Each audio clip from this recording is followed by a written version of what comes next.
So Alli arrived home from the salon and I quickly realized it was go time. We packed the car in like less than 10 minutes and then we were on the road to the hospital. Well, honestly, let's think about this. So I tried to be organized. This is my biggest tip. I had a sheet of paper at the top of the stairs that said, these are all of the things when it's go time to grab. Okay, I said that, and so I was very calm with him. I got everything on the list. There's a list. Just make sure you get everything on the list. Except for one thing. So we start driving, and about 3, 4, 5 minutes down the road, I forgot her wallet. My wallet! Of all things. And what? You can't check into the hospital without a freaking driver's license or your insurance card. So I'm over here. I'm not gonna tell him what's happening. I'm gonna let you tell him. This is your story, I'm out.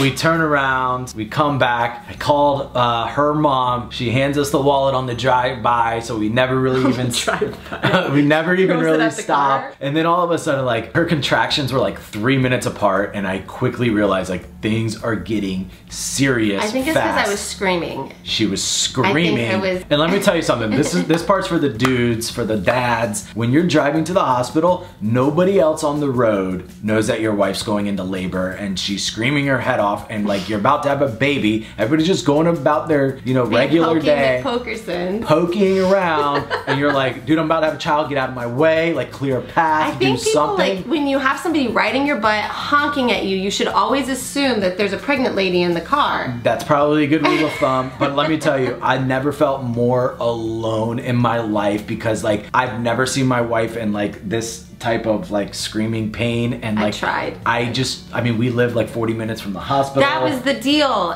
40 minutes, and that was if there was no traffic. So like I'm just feeling like all alone. Like I don't know, like I have no perspective as far as like where she's progressing, what part of the whole labor birth process she's at, and so I'm like, I'm helpless. It's just me, it's my first child. She's screaming, I can't do anything to comfort her. The drivers are being idiots. Like I just need to get to the hospital. And I was like, even for a moment thinking, we might have this baby. Yeah, well, they told us to leave for the hospital. Okay, so they're gonna tell you, you need to leave for the hospital a certain amount of time. So like when your contractions get to like 5, 6 minutes apart for 30 minutes straight. I have been at 4 minutes apart and now 3 minutes apart for about 45 minutes. He's asking, should we stop at the nearest hospital because I've got a feeling you're gonna have this baby in the car. So we really thought we might have this baby in the car, but we didn't. Thank you guys so much for watching. This is just one of 8 videos of Camden's birth story, and we're so thankful that you've checked this one out. Yeah, and if you want to watch all of them, preferably in order, the playlist is linked below in the description.